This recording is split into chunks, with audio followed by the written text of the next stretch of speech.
అందస్య జ్ఞానాంజనశలాకయ చక్షురున్మీలితం మేన తస్మై శ్రీ గురవే నమః. హరే కృష్ణ. ఇది మహాభారతం యొక్క సిరీస్. మనం ఈ యొక్క సిరీస్ ఆఫ్ లెక్చర్స్లో మహాభారతాన్ని ఎలా అర్థం చేసుకోవాలి, దాంట్లో ఉన్న కాంట్రవర్సీస్ గురించి చర్చించుకుందాం. మహాభారతం వ్యాస మహర్షి అంటారు, ఆయన ఎవరి గురించి చెప్తున్నారు? మొట్టమొదటి విషయం వ్యాస మహర్షి ఆయన మహాభారతం ముందే చెప్తారు, నేను ఈ విషయాల గురించి చెప్తున్నాను, నేను 6 విషయాల గురించి. ఒకటేంటి, కురువంశం యొక్క రాజుల గురించి చెప్తా అన్నారు. తర్వాత గాంధారి యొక్క ధర్మం గురించి, కుంతి యొక్క పట్టుదల గురించి, కృష్ణుడి యొక్క దివ్యత్వం గురించి, తర్వాత ఇవిల్నెస్ ఆఫ్ కురుస్, ఎవరైతే దుర్యోధన, దుశ్శాసన, వీరి యొక్క చెడు బుద్ధి గురించి చెప్తా అన్నారు. తర్వాత పాండవుల యొక్క ధర్మపాలన గురించి చెప్తా అన్నారు.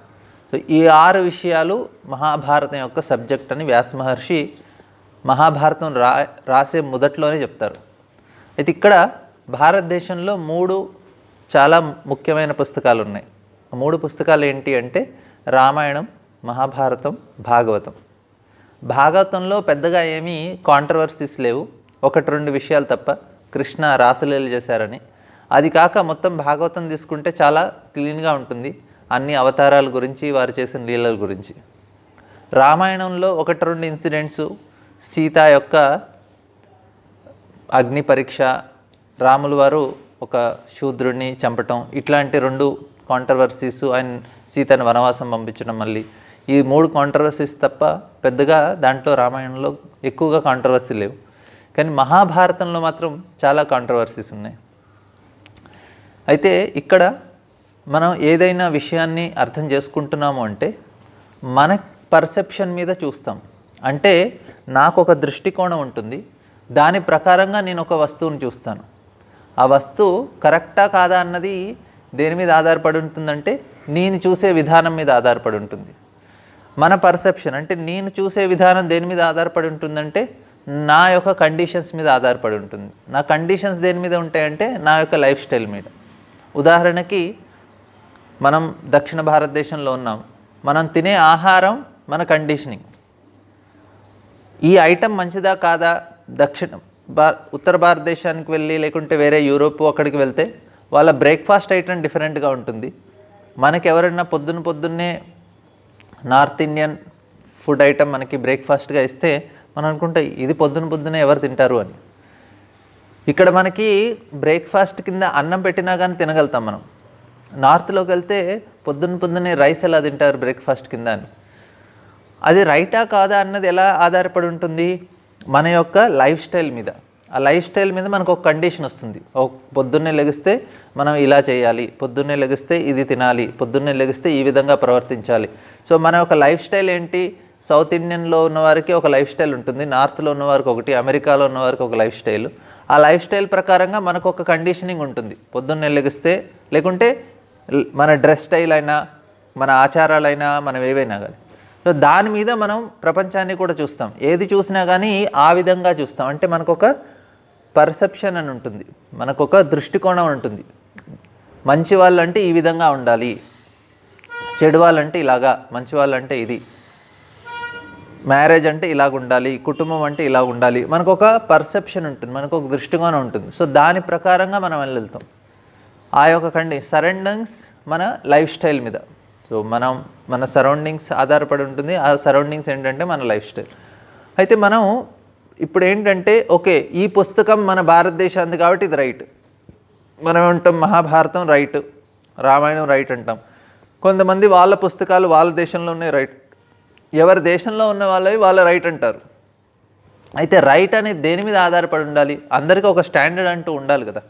ఓకే, మా దేశంలో పుస్తకం కాబట్టి మేము రైట్ అంటాము, వాళ్ళు ఖురానో, బైబులో, లేకుంటే ఇంకేమన్నా తోరానో, వాళ్ళు ఏదైనా పుస్తకం అంటారు, అది రైట్ అంటారు. అయితే రైట్ అనేది దేని మీద ఆధారపడి ఉండాలి? ఒక శాస్త్రం అనేది ఇది రైట్ అంటే దానికి 3 క్రైటీరియాలు ఉంటాయి. ఒకటి ఏంటంటే అది అందంగా ఉండాలి. అందంగా ఉంటే చూడటానికి ప్రింటింగ్ అందంగా కాదు, ఆ పుస్తకంలో విషయాలు కూడా చాలా మంచిగా ఉండాలి, అందంగా. ఇప్పుడు కరెన్సీ ఉంటుంది, ఇండియా రూపీ అయినా, అమెరికా డాలర్ అయినా, ఇవన్నిటికీ ఆధారం ఏంటంటే గోల్డ్. ఎంత గోల్డ్ ఉన్న దాన్ని బట్టి మన యొక్క డాలర్ విలువ, రూపీ విలువ మారుతూ ఉంటుంది. అదేవిధంగా ఒక స్టాండర్డ్ అంటూ ప్రపంచంలో అందరూ ఒక స్టాండర్డ్ని మెయింటైన్ చేస్తున్నారు, గోల్డ్ని. అదేవిధంగా శాస్త్రం కూడా, మనం ఒక పుస్తకం చదువుతున్నాము, మహాభారతం చదువుతున్నాము, ఆ స్టాండర్డ్ ఏంటి, అది కరెక్టా కాదా అన్నది. ఫస్ట్ ఏంటంటే అందంగా ఉండాలి. సెకండ్ కండిషన్ ఏంటంటే అది శాశ్వతంగా ఉండాలి. శాశ్వతంగా అంటే దానిలో చెప్పిన నియమాలు అన్ని సమయాల్లో అందరికీ అమల్లో ఉండాలి. ఇప్పుడు ఆ యొక్క నియమాలు ఈ సమయంలో పనిచేస్తున్నాయి, ఆ సమయంలో పనిచేయట్లేదు అంటే అది శాశ్వతమైనది కాదు. ఎప్పుడో 5000 సంవత్సరాల క్రితం చెప్పారు, ఇప్పుడు మాకు పనిచేస్తుందా అంటే టెస్ట్ చేసి చూడాలి. కృష్ణ ఏమన్నారు భగవద్గీతలో, మహాభారతం యొక్క భాగం భగవద్గీత. మనకు భగవద్గీత ఎక్కడి నుంచి వస్తుందంటే మహాభారతం నుంచి వస్తుంది. దాంట్లో ఏం చెప్తున్నారు కృష్ణ, నైనా నువ్వు శరీరం కాదు ఆత్మ. అది అప్పుడు అప్లికేబుల్, ఇప్పుడు అప్లికేబుల్. ఆయన అంటున్నారు సత్వగుణంలో ఉండండి, రజోగుణం తమోగుణంలో ఉండటంలో మీకు ఇబ్బంది కలుగుతుందని. అది అప్పుడు అప్లికేబుల్, ఇప్పుడు కూడా అప్లికేబుల్. అంటే ఏదైతే శాస్త్రం ఉందో అది శాశ్వతంగా ఉండాలి. ఇంకొకటి ఏంటంటే అప్పుడు నియమాలు మనకి ఈ యొక్క కాలంలో మనకి అందరికీ పనిచేస్తుంటే పాటు దాంతోపాటు ఆస్పీషియస్ని కలిగించాలి. అంటే దానివల్ల అందరికీ మేలు కూడా కలగాలి ఆ యొక్క నియమాల వల్ల. దాని నుంచి ఎవరికి ఎటువంటి వైలెన్స్, హింస లేకుంటే భేదాలు ఇటువంటివి కలగకూడదు. దానివల్ల జనాల మధ్య ఓకే ఆ టైంలో మా యొక్క సంబంధం, మా యొక్క మతానికి సంబంధించిన వాళ్ళందరినీ చంపమని చెప్పారు, ఇప్పుడు కూడా మేము చంపేస్తాం అంటే ఏంటి, దీని ద్వారా ఏం చేస్తున్నాం, మనం భేదం కలిగిస్తున్నాం. దాని నుంచి అందరికీ ఆస్పీషియస్నెస్ రావట్లేదు, అందరికీ మంచి జరగట్లేదు. ఈ 3 క్రైటీరియా ఏదైతే ఉంటే దాన్ని మనం స్టాండర్డ్గా భావిస్తాం. దాని నుంచి ఎవరికి హింస కలగకూడదు, దాని నుంచి ఎవరి మధ్యలో ఈ యొక్క డిఫరెన్సెస్ కలగకూడదు. ఇలాగా సూపర్స్టిషన్, దానివల్ల మూఢనమ్మకాలు ఉండకూడదు. ఈ యొక్క విషయం ఉంటే అది శాస్త్రాన్ని మనం స్టాండర్డ్గా భావించవచ్చు. మనం చిన్న మనస్తత్వంతో మనం శాస్త్రాన్ని చదివితే దానివల్ల సెక్టేరియనిజం వస్తుంది, భేదాలు కలుగుతాయి మధ్యలో. అన్ని శాస్త్రాల్లో మంచి విషయాలు చెప్తారు, కానీ చదివే వ్యక్తి ప్రకారంగా అది ఆధారపడి ఉంటుంది. నేను ఎటువంటి వ్యక్తిని అయితే ఆ విధంగా చదువుతాను, ఆ విధమైన మనస్తత్వంతో చదువుతాను, ఆ విధమైన అర్థం కూడా చేసుకుంటాను. నా స్టైల్లో నేను చదువుతాను, నా స్టైల్లో నేను అర్థం చేసుకుంటాను, నా స్టైల్లో నేను అప్లై కూడా చేస్తాను. దానివల్ల ఏమవుతుంది, అందరికీ ఇబ్బంది కలుగుతుంది. ఇక్కడ మనం మంచిగా అన్ని శాస్త్రాల్లో కర్మ, జ్ఞాన, యోగ, భక్తి అన్ని శాస్త్రాల్లో ఉంటాయి. బైబిల్లో, ఖురాన్లో అయినా, తోరాలో అయినా, మహాభారతం, రామాయణం, ఎటువంటి బౌద్ధ గ్రంథాలు అన్నిట్లో తీసుకున్న అన్ని విషయాలు ఉంటాయి. కానీ ఎవరు చూస్తున్నారు, ఎవరు చదువుతున్నారు అన్న దాన్ని బట్టి ఉంటుంది. ఇప్పుడు మన శాస్త్రాల్ని మనం ఎలా చదువుతున్నాము, ఎవరు చూపిస్తున్నారు మన శాస్త్రాలను అనేది చాలా ఇంపార్టెంట్ విషయం. మనం చదువుతున్నాము, కానీ ఎవరు మనకి చూపిస్తున్నారన్నది, అంటే ఎవరి నుంచి మనం చదువుతున్నాం మన శాస్త్రాలనే, కానీ ఎవరు దాన్ని ప్రజెంట్ చేస్తున్నారన్నది. సో 4 విషయాలు ఉన్నాయి అక్కడ, 4 ప్రజెంటేషన్స్ ఉన్నాయి మనకి ఈ మహాభారతాన్ని చదవటంలో. సో ఎట్లా చదివాము మనము అంటే, ఫస్ట్ బ్రిటిష్ ఇండాలజిస్ట్, బ్రిటిషర్స్ భారతదేశం వచ్చి వారు భారతీయుల యొక్క సంస్కృతిని చూశారు. అక్కడ ఏమన్నారంటే, భారతదేశంలో మ్యాక్స్ ముల్లరు ఆయన 18వ శతాబ్దంలో వచ్చినప్పుడు ఆయన చూసి భారతదేశంలో ఒక అడుక్కునేవాడు లేడు, ఒక మోసం చేసేవాళ్ళు లేరు, అందరూ చాలా ఆనెస్ట్గా ఉన్నారు, ఎవరు బీద ప్రజలు కూడా లేరు.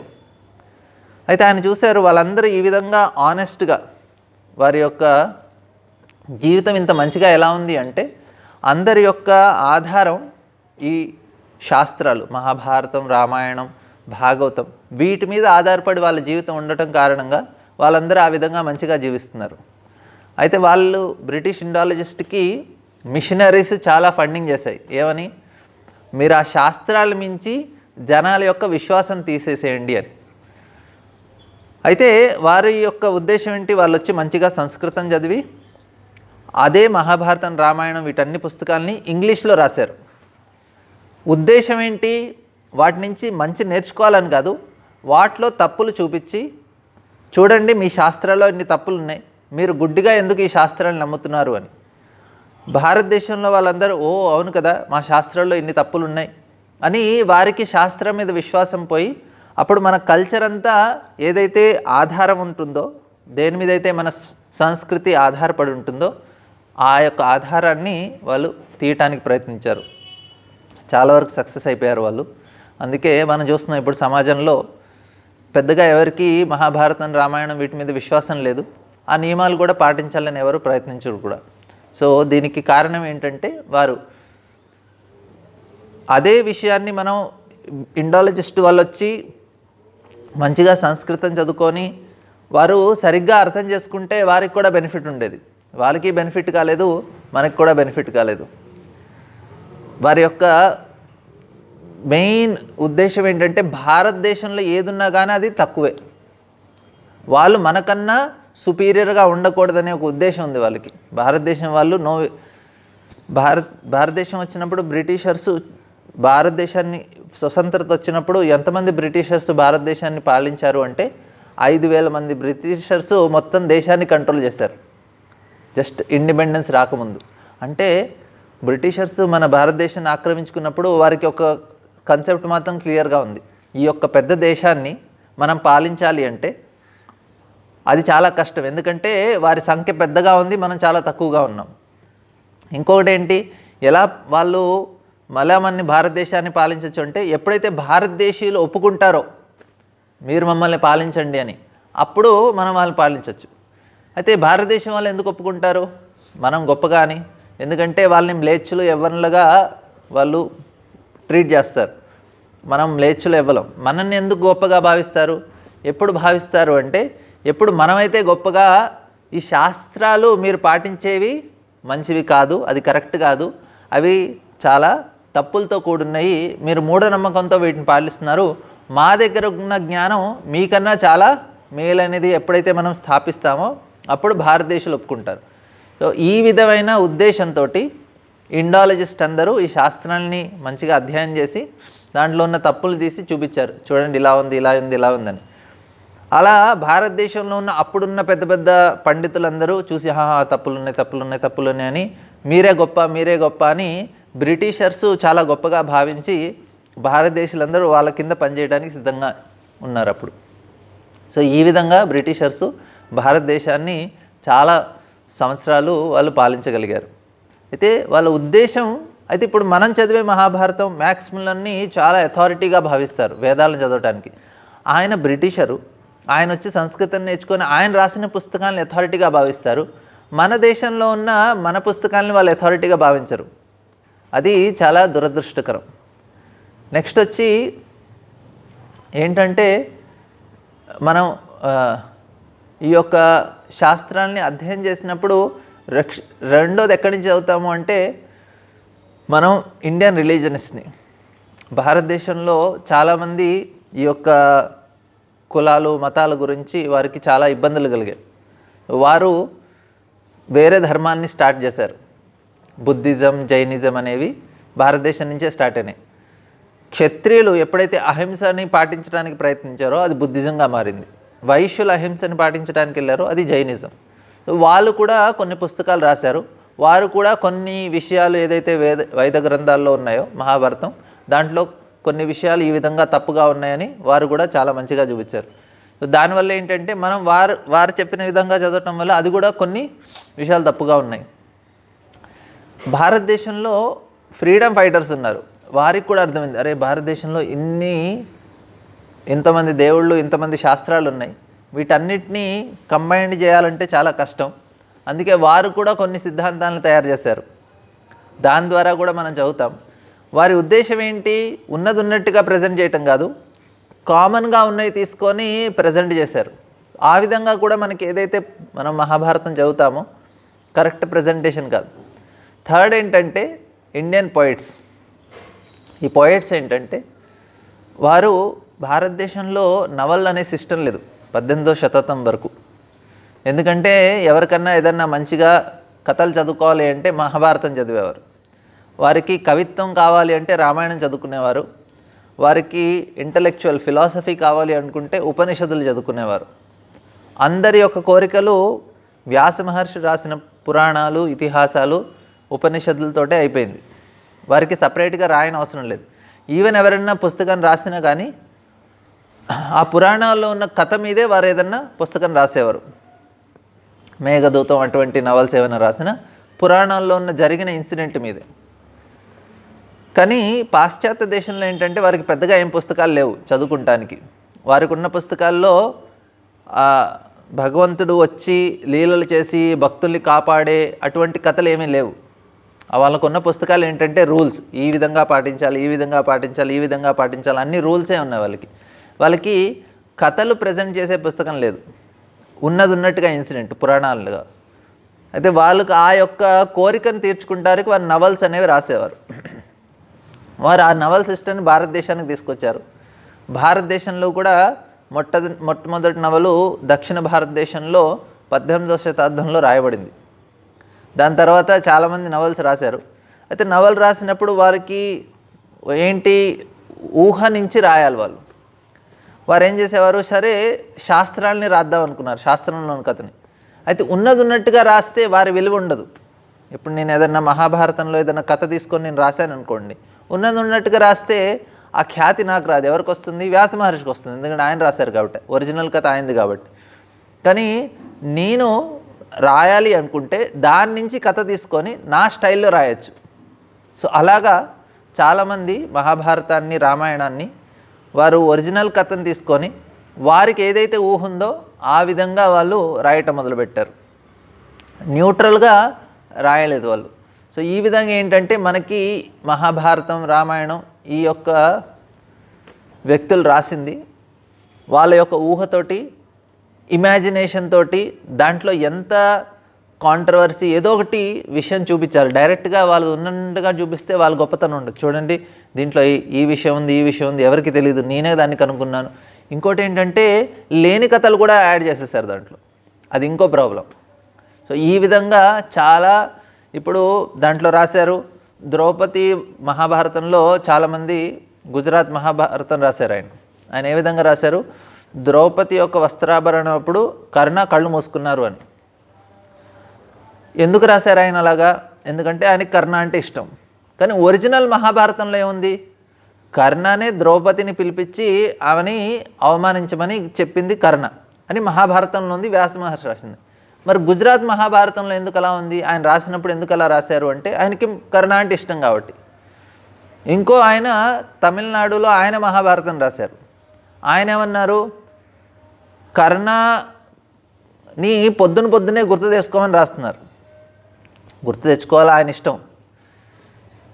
ఆయన ఏమంటారు, మొత్తం మహాభారతంలో ఈ కర్ణ అనే వ్యక్తి చాలా గొప్ప అని. కానీ మహాభారతంలో ఏముంది, వ్యాస మహర్షి రాసినలో ఆ విధంగా చెప్పాలి కదా, ఆయన ఉద్దేశం ఎందుకు చెప్తున్నారు? సో కర్ణ గురించి మనం వేరే ఒక సెషన్ మొత్తంలో ఆయన గురించి చర్చించుకుందాం. ఆయన ఎంతవరకు రైటు, ఎంతవరకు రాంగ్ అనే విషయాన్ని మనం రాయొచ్చు. కానీ ఉన్నట్టుగా రాయాలి, మన ఉద్దేశాన్ని ప్రశ్నించదు. ఓకే, ఆయన ఉద్దేశం ఆయన చెప్పుకున్నారు, కానీ దాన్ని అథారిటీగా మనం తీసుకోకూడదు. మనం వ్యాస మహర్షి. సో ఇక్కడ నాలుగు వ్యక్తుల నుంచి మనం వింటాం. ఒకటి బ్రిటిష్ ఇండాలజిస్ట్ రాసిన పుస్తకాలు, రెండోది ఇండియన్ రిలీజనిస్ట్, ఎవరైతే హిందూ ధర్మం పట్ల వారికి కొంచెం కోపం కలిగిందో వాళ్ళు రాసిన పుస్తకాలు, మూడోది ఇట్లాంటి పోయిట్స్, కవిత్వం రాసుకున్న ఈ రచయితలు రాసిన పుస్తకాలన్నీ. ఈ రచయితలు ఏంటి, వారి ఉద్దేశంతో రాశారు. కానీ ఒరిజినల్ ఏంటి, వ్యాస మహర్షి రాసిన మహాభారతం, వాల్మీకి రాసిన రామాయణం, వ్యాస మహర్షి రాసిన భాగవతం, పురాణాలు, ఇవి ఒరిజినల్. వీటిని డైరెక్ట్గా మనం వ్యాస మహర్షి రాసిన కామెంటరీనే చదవాలి. ఇంకేది చదివినా కానీ మనకి రాంగ్ అండర్స్టాండింగ్ వస్తుందో, ఇది చాలా ఇంపార్టెంట్ విషయం. ఎప్పుడైతే దాని నుంచి ఏంటంటే మనకి ఇంకో సమస్య ఏంటి అంటే కంటెక్స్ట్ కూడా చూడాలి. ఓకే, ఇక్కడ తప్పు జరిగింది, ఇక్కడ తప్పు జరిగింది అని ఆ ఒక్క శ్లోకం చూసి ఏంటంటే కొన్ని శాస్త్రాలు చెప్పింది, విశ్వామిత్ర ముని మాంసం తిన్నారు, ఆయన కుక్క మాంసం తింటారు, అగస్త్యముని కూడా మాంసం తిన్నారు అని. అయితే మొత్తం ఒక శ్లోకం చూడకూడదు, మొత్తం కంటెక్స్ట్ చూడాలి, ఆ యొక్క జరిగిన విషయాన్ని చూడాలి. విశ్వామిత్రముని 12 సంవత్సరాల దాకా అక్కడ అకాలం ఉంటుంది, ఎటువంటి ఆహారం లభించదు.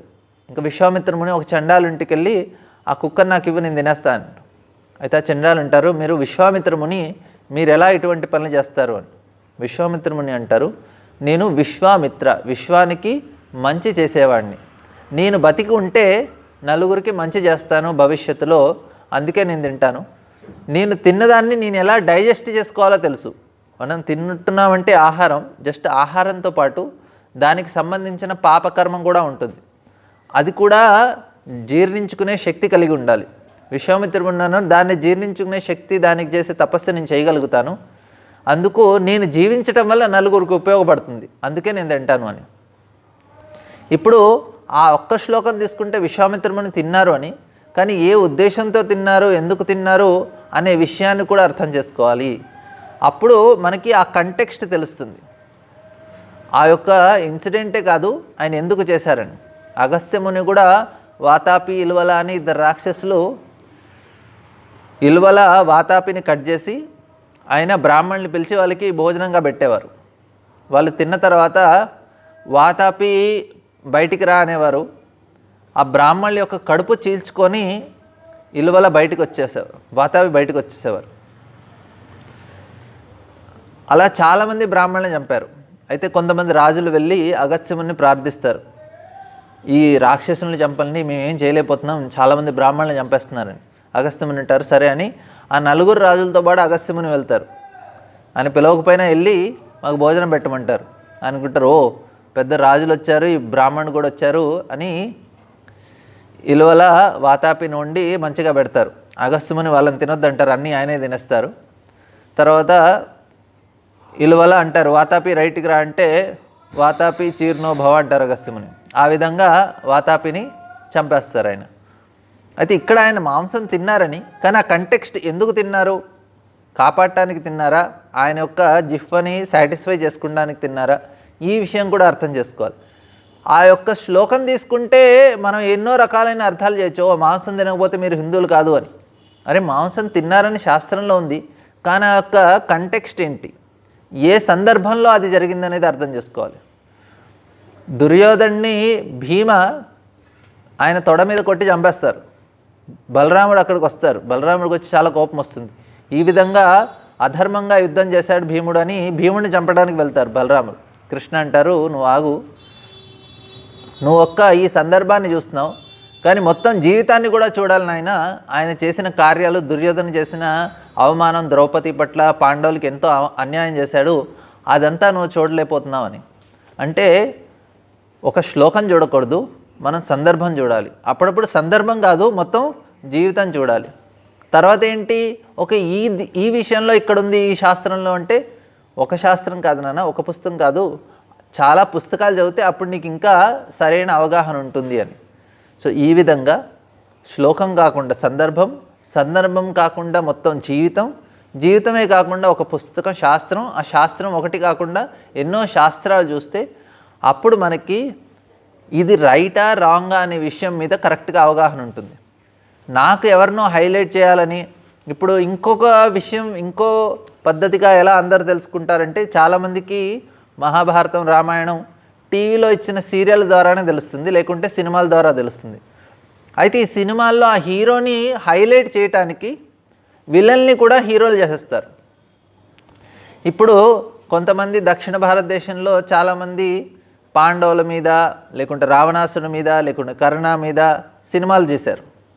అయితే ఇప్పుడు కర్ణ మీద సినిమా తీస్తే కర్ణ హీరోనే ఉండాలి కదా, ఆయన ఏం చేసినా కరెక్ట్ చేసినట్టే చూపించాలి, ఎందుకంటే ఆ హీరో కరెక్ట్గా ఉండాలి కాబట్టి. ఆయన తప్పులు చేసినా కానీ అవి రైట్గా చూపించి, ఆయన తప్పులు చేయలేదు అన్నీ రైటే చేశారని ఆయన్ని హైలైట్ చేస్తూ మంచి వాళ్ళని విలన్ చేసేసారు. ధర్మరాజు, అర్జున, కృష్ణ అప్పుడప్పుడు విలన్ అయిపోతారు కొన్ని సినిమాలు. ఎందుకు, హీరో నెగిటివ్ రోల్ తీసుకున్నారు కాబట్టి. రావణాసురుడు రోల్ హీరోకి ఇచ్చారు కాబట్టి రావణాసురుడు ఏం చేసినా రైట్గానే ఉండాలి. కర్ణ, దుర్యోధన ఆ యొక్క పాత్ర హీరో తీసుకుంటే వాళ్ళు ఏం చేసినా రైట్గానే ఉండాలి. సో ఈ విధంగా ఏం చేశారు అంటే ఎవరైతే విలన్స్ ఉన్నారో వారిని హీరోలు చేశారు. సో మనకి అర్థమైన రామాయణం, మహాభారతం వీరి ద్వారా అర్థమైంది కాబట్టి వారి యొక్క క్యారెక్టర్ మీద మనకి చాలా సందేహాలు కలుగుతాయి. సో మహాభారతంలో ఉన్న సందేహాలు, రామాయణం ఉన్న సందేహాలు ఎలా అంటే సీరియల్స్ ద్వారా, సినిమా ద్వారా కూడా మనకి చాలా వచ్చింది. చాలామందికి సినిమాల ద్వారానే తెలుసు, ఎందుకంటే వాళ్ళు చూసిన పద్ధతి ఆ విధంగా ఉంది కాబట్టి.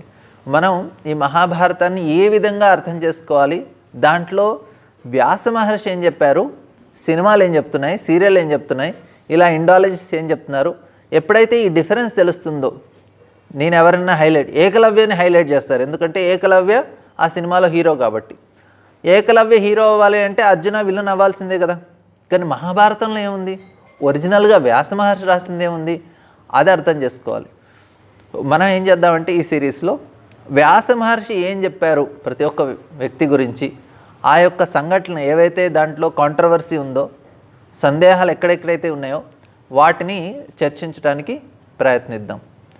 ఈరోజు మనం ఏం చర్చించుకున్నామంటే, మనం ఏదైతే చూస్తున్నామో మనకున్న దృష్టికోణంతో చూస్తాం. మన దృష్టికోణం దేని మీద ఆధారపడి ఉంటుంది, మన యొక్క బద్ధావస్థ మీద. అది దేని మీద ఆధారపడి ఉంటుంది, మన యొక్క సరౌండింగ్స్ మీద. అదే దేని మీద ఆధారపడి ఉంటుంది, మన యొక్క లైఫ్ స్టైల్ మీద. ఈ ఆహారం మంచిదా కాదా అనేది ఎలా డిసైడ్ చేస్తాను, ఎందుకంటే నేను ఆ సిచ్యువేషన్లో ఉన్నాను, నేను ఆ వాతావరణంలో ఉన్నాను, నాకు అటువంటి దృష్టికోణం ఉంది కాబట్టి ఇది రైట్ అంటాను. వేరే వాళ్ళకి అది రాంగ్ అనిపిస్తుంది. అది రైటా రాంగా, అది ఎవరు చూస్తున్నారని దాన్ని బట్టి ఉంటుంది. కానీ అందుకే మనం ఒక స్టాండర్డ్ అనేది ఒకటి పెట్టుకోవాలి. ఇది శాస్త్రం స్టాండర్డ్గా ఉండాలంటే 3 విషయాలు ఉంటుంది. అందంగా ఉండాలి, దాన్ని శాశ్వతంగా ఉండాలి, మూడోది దాని నుంచి అందరికీ మేలు అనేది కలగాలి. మనం ఏదైతే మహాభారతం ఇవన్నీ చూస్తున్నామో ఎక్కడి నుంచి చూస్తున్నామో, ఇండాలజిస్ట్ రాసిందో, లేకుంటే ఇండియన్ రిలీజియనిస్ట్ రాసిందో, లేకుంటే ఈ యొక్క రచయితలు రాసిందో, లేకుంటే మనం టీవీ సీరియల్ ద్వారా అర్థం చేసుకుంటాం. కానీ అర్థం చేసుకోవాల్సింది దేని నుంచి అంటే, వ్యాస మహర్షి ఏ విధంగా చెప్పారో ఆ విధంగా ఒరిజినల్ మహాభారతం, వాల్మీకి, భాగవత పురాణాలు వ్యాస మహర్షి రాసిన దాన్ని బట్టి చూడాలి. హరే కృష్ణ.